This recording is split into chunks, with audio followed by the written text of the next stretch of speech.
मेरे प्रिय आत्मा, बहुत से प्रश्न मित्रों ने पूछे।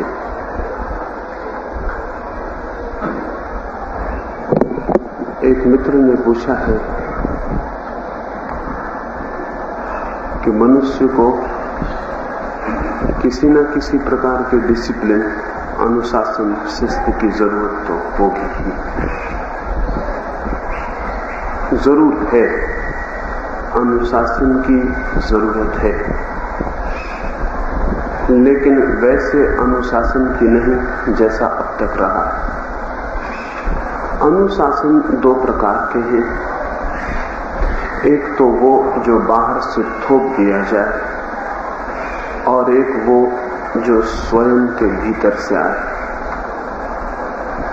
अब तक हमने यही किया कि सब शिस्त, सब डिसिप्लिन, सब अनुशासन ऊपर से थोपने की कोशिश की है। ऊपर से हमने सिखाया है आदमी को क्या करना है, क्या नहीं करना है। उस आदमी को दिखाई नहीं पड़ा है कि जो करना है वो करने योग्य है, जो नहीं करना है वो नहीं करने योग्य है। हमने सिर्फ ऊपर से नियम बिठा दिए। इन नियमों के दोहरे दुष्परिणाम हुए। एक तो इन नियमों के कारण व्यक्ति का अपना विवेक विकसित नहीं हो पाता है,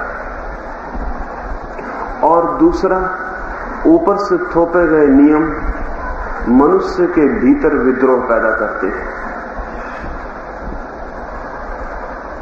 जितना बुद्धिमान व्यक्ति होगा उतना स्वयं के ढंग से जीना चाहेगा। सिर्फ बुद्धिहीन व्यक्ति पर ऊपर से थोपे गए नियम प्रतिक्रिया, रिएक्शन पैदा नहीं करेंगे। तो दुनिया जितनी बुद्धिहीन थी उतने ऊपर से थोपे गए नियमों के खिलाफ बगावत न थी। अब दुनिया बुद्धिमान होती चली गई है, बगावत शुरू हो गई है, सब तरफ नियम तोड़े जा रहे हैं। मनुष्य का बढ़ता हुआ विवेक स्वतंत्रता चाहता है। स्वतंत्रता का अर्थ स्वच्छंदता नहीं, लेकिन स्वतंत्रता का अर्थ यह है कि मैं अपने व्यक्तित्व के तंत्र को निर्णय करने की स्वयं व्यवस्था चाहता हूं, अपनी व्यवस्था चाहता हूं। तो पुरानी सारी अनुशासन की परंपरा एकदम आके गड्ढे में खड़ी हो गई। वो टूटेगी ही, उसे आगे नहीं चलाया जा सकता। उसे चलाने की कोशिश महंगी पड़ेगी, क्योंकि जितना उसे हम चलाना चाहेंगे उतनी ही तीव्रता से नई पीढ़ियां उसे तोड़ने को आतुर हो जाएंगी, और उनका तोड़ने की आतुरता बिल्कुल स्वाभाविक, उचित है, गलत भी नहीं। तो अब हमें एक नए अनुशासन की दिशा में सोचना जरूरी हो गया है।